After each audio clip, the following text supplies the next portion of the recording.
आज बात करेंगे आर्टिफिशियल इंटेलिजेंस की। तो दोस्तों, मार्केट में इस समय दो टूल्स अवेलेबल है। एक है चैट जीपीटी और दूसरा है गूगल बार्ड। आप ये दोनों टूल्स यूज़ कर सकते हो अपने फाइनेंस की प्रश्नों के लिए। और आप इसमें जाकर इनमें चैट जीपीटी और गूगल बार्ड दोनों में ही एक बॉक्स दिया गया है जहाँ पर आप अपना प्रश्न लिख सकते हो एक प्रॉम्प्ट के रूप में, और उसके बाद वो आपको उसका उत्तर दे देगा। तो ये दोनों टूल बहुत अच्छे हैं। मैंने पूरी कोशिश की इनके ऊपर जाकर ताकि मैं ये पता कर सकूं कि कौन सा अच्छा और बेहतर टूल है। तो मैं पहले चैट जीपीटी के प्रॉम्प्ट में गया और उससे पूछा कि क्या तुम्हें फाइनेंशियल डाटा के ऊपर ट्रेन किया गया है या नहीं। तो उसने बोला हाँ। फिर मैंने उससे पूछा क्या तू मुझको एक पोर्टफोलियो एनालिसिस करके दे सकता है। तो चैट जीपीटी ने मना कर दिया कि नहीं, उसके लिए आपको किसी एक्सपर्ट के पास जाना पड़ेगा। पर जब यही दोनों सवाल मैंने गूगल बार्ड से पूछे तो उसने बोला कि हाँ मैं ये करके दे सकता हूँ, पर आपको एक कंसल्टेंट के पास भी जाना पड़ेगा। तो दोस्तों, ये बहुत अच्छे टूल है। अगर आपके पास कोई कंसल्टेंट नहीं है या आपको लग रहा है कि आपका कंसल्टेंट या अकाउंटेंट आपको ठीक से नहीं बता पा रहा है, तो आप गूगल बार्ड का यूज़ कर सकते हो।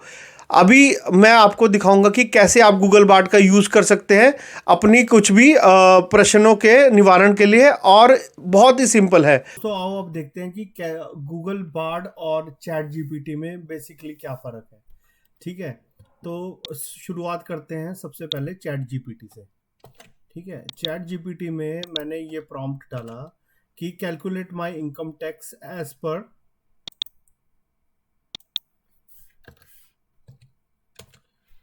Indian income tax for the financial year 2023। My salary is 500,000। ठीक है, अब ये देखो ये क्या जवाब देता है।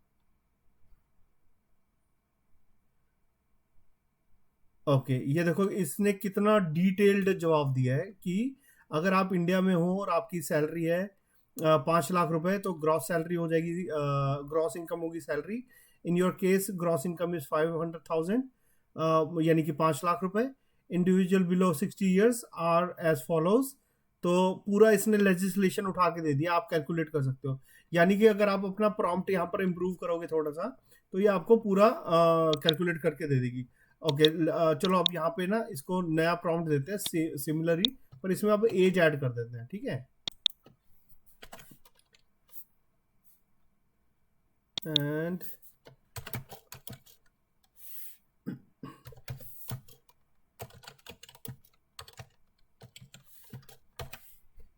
चलो अब देखते हैं।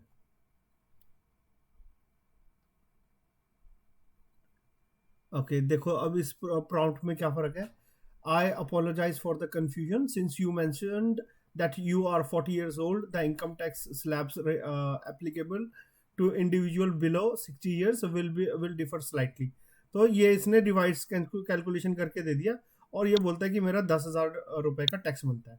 तो आप इस टूल को बड़े आसानी से यूज कर सकते हो अपनी इनकम टैक्स कैलकुलेशन के लिए। तो अब एक और इससे सवाल पूछते हैं, चलो कि कैलकुलेट, ऑलराइट, इससे ये पूछते हैं। यहाँ पर मैंने गूगल बार्ड का इस्तेमाल किया था, इससे मैंने एक सवाल पूछा था। ऑलराइट, यहाँ पे मैंने रिलायंस इंडस्ट्री के शेयर का एनालिसिस पूछते हैं। ठीक है, और देखते हैं ये क्या जवाब देता है।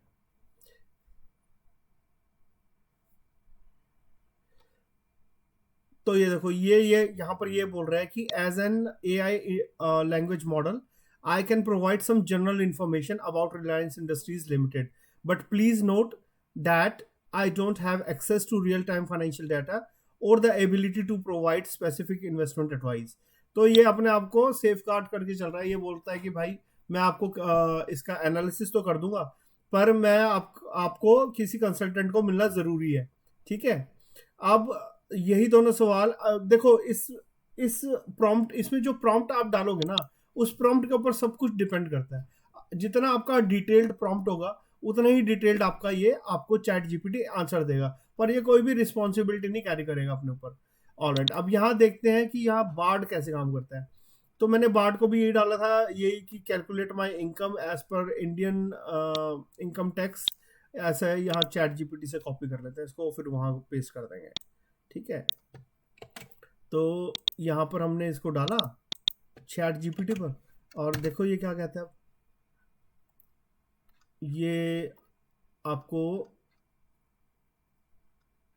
ये देखो ये अभी सर्च कर रहे हैं यहाँ पे, और इसने ये कैलकुलेट कर दिया कि आपका 10,000 है। तो चैट जीपीटी और गूगल बार्ड का आंसर जो है वो सेम है, ठीक है। और उसके बाद इसने देखो, इसने और डिटेल बताया कि मेडिकल एक्सपेंसेस के क्लेम ले सकते हो आप, एजुकेशन एक्सपेंसेस का क्लेम है, होम लोन इंटरेस्ट पे आपको क्लेम मिल सकता है, डोनेशंस है, ठीक है। और अब दूसरा इससे पूछते हैं कि क्या ये हमें रिलायंस इंडस्ट्रीज के बारे में कुछ बता सकता है, Bard. Okay, let's see what happens here. Reliance और स्पेलिंग खराब हो गई। Alright.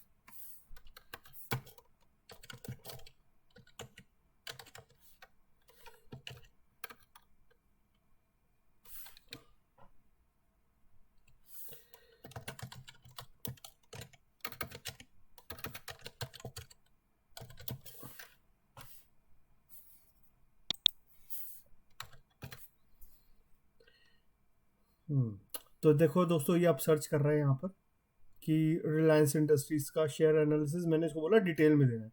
अब ये डिटेल दे रहा है, पी रेशो 25.43 की है, मार्केट कैपिटलाइजेशन बता रहा है, शेयर का प्राइस बता रहा है, और डिविडेंड यील्ड बता रहा है, थोड़ा कंपनी की डिटेल बताई है।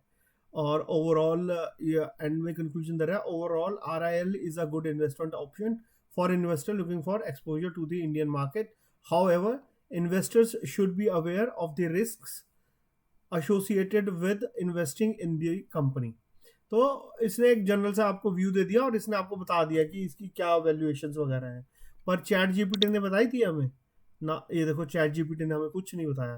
तो जो फाइनेंशियल डाटा, इसका एक कारण ये भी हो सकता है कि चैट जीपीटी के पास अभी जो प्रेजेंटली है वो सिर्फ 2021 तक का डाटा वो एक्सेस कर सकता है, और वो उसी के बेसिस पर आपको रिजल्ट्स देता है अपने। तो ये इसकी एक लिमिटेशन है।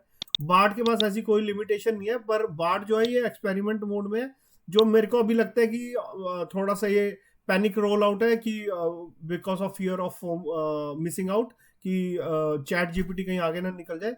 यहाँ आप देख सकते हो अभी एक्सपेरिमेंट मोड है, और इनके पास डाटा ज़्यादा है, गूगल के पास अपनी सर्च है, तो या बार्ड जो है ज़्यादा डाटा को एक्सेस कर सकता है। अगर आपके पास कम समय है और आप कंपनी के बारे में क्रक्स चाहते हैं तो आप ये यूज़ कर सकते हैं। इसके और भी कई यूज़ होते हैं, वो मैं अपनी अगली वीडियोस में आपको बताता रहूँगा। और इसी तरह के कंटेंट के लिए हमें लाइक, सब्सक्राइब और फॉलो करें। Thank you.